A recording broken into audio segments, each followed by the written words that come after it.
출애굽기 16장 1절에서 12절.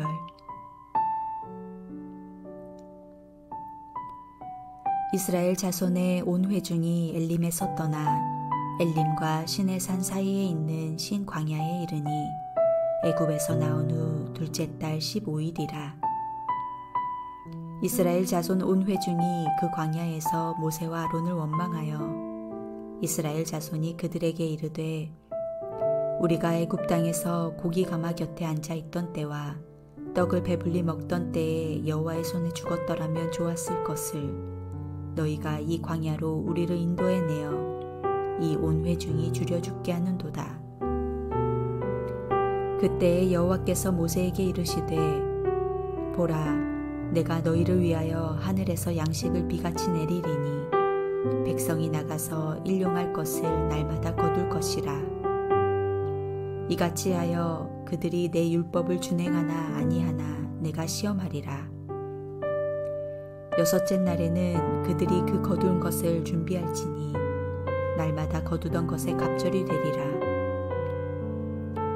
모세와 아론이 온 이스라엘 자손에게 이르되, 저녁이 되면 너희가 여호와께서 너희를 애굽 땅에서 인도하여 내셨음을 알 것이요 아침에는 너희가 여호와의 영광을 보리니 이는 여호와께서 너희가 자기를 향하여 원망함을 들으셨음이라. 우리가 누구이기에 너희가 우리에게 대하여 원망하느냐. 모세가 또 이르되, 여호와께서 저녁에는 너희에게 고기를 주어 먹이시고 아침에는 떡으로 배불리시리니 이는 여호와께서 자기를 향하여 너희가 원망하는 그 말을 들으셨음이라. 우리가 누구냐. 너희의 원망은 우리를 향하여 함이 아니요 여호와를 향하여 함이로다.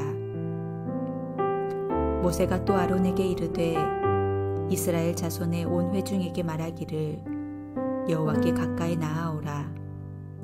여호와께서 너희의 원망함을 들으셨느니라 하라.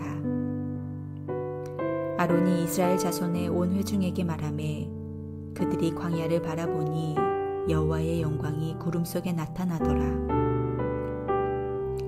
여호와께서 모세에게 말씀하여 이르시되, 내가 이스라엘 자손의 원망함을 들었노라. 그들에게 말하여 이르기를, 너희가 해질 때에는 고기를 먹고 아침에는 떡으로 배부르리니 내가 여호와 너희 하나님인 줄 알리라 하라 하시니라. 출애굽한 이스라엘 백성은 한 달 반 만에 양식이 다 떨어져 이로 인해 모세를 원망합니다.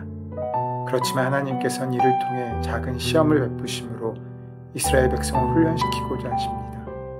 그래서 만나를 제공하셔서 기본적인 양식의 문제를 해결하시고 이를 명령하신 안식일과 연결시키십니다. 이 안식일에 대한 요구는 모세오경이라는 큰 숲에서 본다면 일찍이 창조 후 말씀하셨던 그 안식일을 기억하여 지킬 것에 대한 요구이십니다. 이는 결국 성경 전체의 숲이라는 관점에서 볼 때 모든 그리스도인들이 먼저 그의 나라와 그 의를 구하는 삶을 살아야 할 것을 말씀하고 계신 것입니다. 양식에 대한 이스라엘 백성의 원망은 그의 나라와 그 의를 먼저 구하기보다는 자기들의 먹을 것을 먼저 구한 것에서 비롯된 것입니다. 마라와 엘림에 거쳐 행진을 계속하던 이스라엘 백성이 그 다음 통과해야 할 지역은 소위 신광야였습니다. 신광야는 엘림과 시내산 그 중간 지역의 광야라고 생각하시면 될 것 같습니다. 그런데 이 광야에서 다시 이스라엘을 기다리고 있었던 것이 배고픔입니다. 별 수 없이 그들은 다시 원망을 시작하였고 그때 하나님께서 그 백성에게 내리신 처방이 바로 만나입니다. 수르 광야를 벗어나면 이제 곧 편안해질까 싶은 순간 그들을 기다리고 있었던 것은 신광야입니다. 황량하기 이를 데 없는 광야, 바람이 세차게 불어오며 몸을 숨길 만한 곳조차 없는 그곳을 터벅터벅 걷는다는 것은 참으로 암담한 일이었을 것입니다. 우리는 삶이 힘들다고 느낄 때마다 산 넘어 산이란 말을 떠올립니다. 어려움은 종종 연이어 찾아와 쓰라림으로 배가 되곤 합니다. 평안하고 한적한 길을 가던 때도 있었지만 그늘 한 점 없는 돌밭을 걸어가야 할 때도 있습니다. 엘림의 장막을 친 채 머물던 출애굽 공동체는 또다시 길을 떠나야 했습니다. 그곳은 잠시 쉬어가는 곳이지 정착하며 살아갈 곳은 아니었기 때문입니다. 우리는 인생을 살다 보면 소비 사면초가의 상황을 경험할 때가 있습니다. 동서남북 어디를 바라봐도 나갈 길이 없어 보입니다. 그러나 그때에도 우리가 바라볼 곳이 있다는 것을 잊어서는 안 됩니다. 하늘은 열려 있습니다. 만나는 바로 그 하늘에서부터 내리고 있었던 것입니다.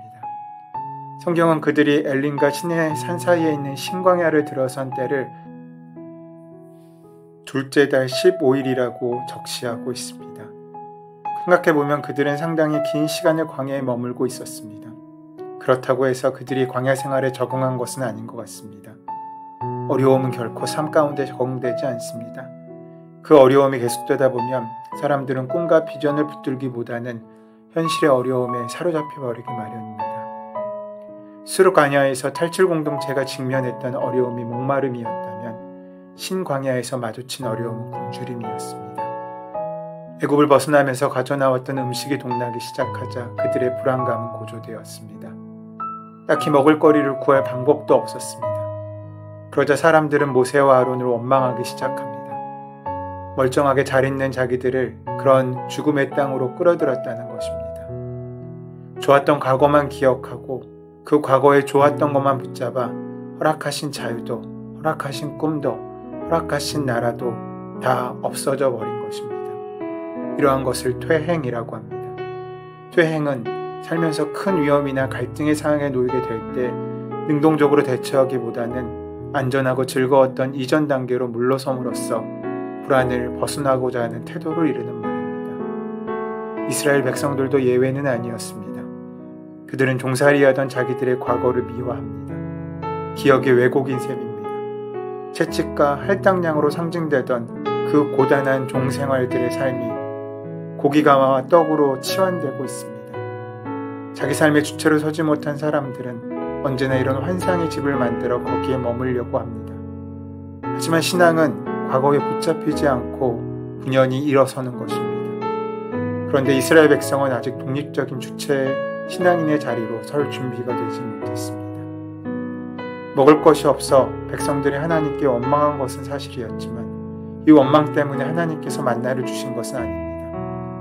이스라엘 백성을 향한 하나님의 사랑과 책임 때문에 만나를 허락하신 것입니다.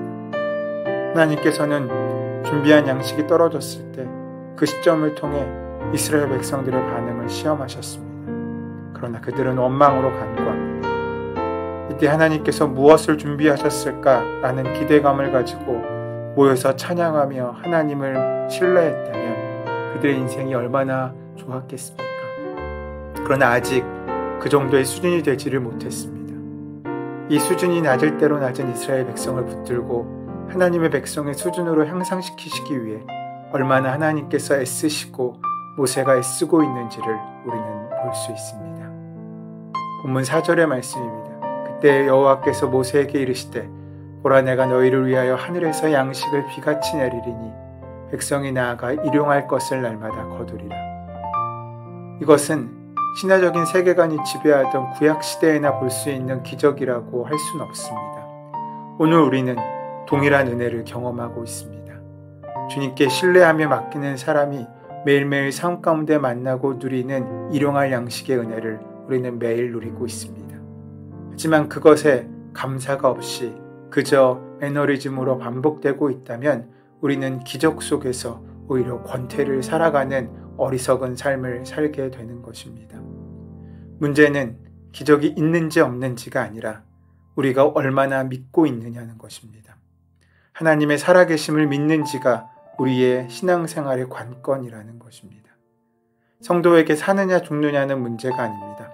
믿느냐 안 믿느냐 그것이 문제입니다. 그것이 바로 시험입니다. 그래서 4절 마지막 부분에 내가 너희를 시험하리라고 하나님께서 말씀하십니다. 마라로 시험이 끝나는 것은 아닙니다. 먹을 것이 없는 신광야, 여기서도 나를 믿고 살겠느냐? 여기서도 나를 믿고 계속 그 믿음의 발걸음을 지속하겠느냐? 라는 시험이 계속되고 있는 것입니다. 그때 믿으면 하늘은 열릴 것입니다. 믿으면 만나는 내릴 것입니다. 믿으면 그 광야에서도 기적의 식탁이 예비될 것입니다. 만나는 히브리어로 만후, 이것이 무엇이냐란 뜻입니다. 하늘을 쳐다보며 도대체 이것이 무엇이냐? 이것이 웬 은혜인가? 라고 소리치던 그들은 이 신기한 양식을 만나라고 부르기로 했습니다. 믿는 자에겐 오늘도 이 변함없는 위로부터의 은혜가 약속되어 있음을 우리는 기억해야 합니다. 하나님께서 하늘에서 양식을 예비하시고 허락하신다면 우리는 아무것도 하지 않고 하늘만 쳐다보고 살면 될 것 같다고 생각하는 분도 있으실 수 있습니다. 하지만 그렇지 않습니다. 4절의 말씀을 다시 주의 깊게 보시면 만나를 약속하시면서 하나님께서는 우리가 할 일을 남기십니다. 그것은 거두는 노동입니다. 다시 4절 말씀을 보면 백성이 나아가 일용할 것을 날마다 거둘 것이라 하지 않으셨습니까? 성경은 결코 무의도식이 은혜라고 가르치지 않습니다. 은혜는 다시 은혜를 믿는 사람들에게 노동을 요청한다는 사실입니다. 하늘에서 내릴 양식을 믿는다면 이제 광야로 나아가 땀을 흘려 거둠의 노동을 감수해야 한다는 것입니다. 그 거둠의 수고 없이 은혜의 양식은 내 것이 될 수 없습니다. 하지만 그 노동이 같이 있기 위해서 언제나 균형이 맞춰져야 합니다. 성경적인 표현을 빌리자면 좌로나 우로나 치우치지 말아야 한다는 것입니다. 신광야에서 만나를 거두는 노동을 명하신 하나님께서는 그러나 셋째 날로 일단 노동을 종료할 것을 가르치십니다. 이제 그들에게 안식이 필요한 것을 아셨기 때문입니다. 그래서 성경은 노동의 중요성 못지않게 안식의 필요성을 강조하십니다. 하루 더 일하면 그만큼 이익일 것 같고 하루 일하지 못하면 그만큼 손해일 것 같은데 창조의 원리는 그렇지 않습니다. 하루를 아무리 더 벌었다고 해도 병원비로, 사고 수습비로 혹은 법정 비용으로 결국은 더 비싼 비용을 지불하게 된다면 그것은 의미 없는 일입니다. 하나님께서는 오늘 우리에게 그 허락하신 양식을 만나는 복된 삶을 살게 하기 원하십니다. 오늘 하루 일용할 양식을 거하시는데 넉넉히 만족하시고 자족하시는 귀한 삶을 사는 우리가 되기를 소원합니다.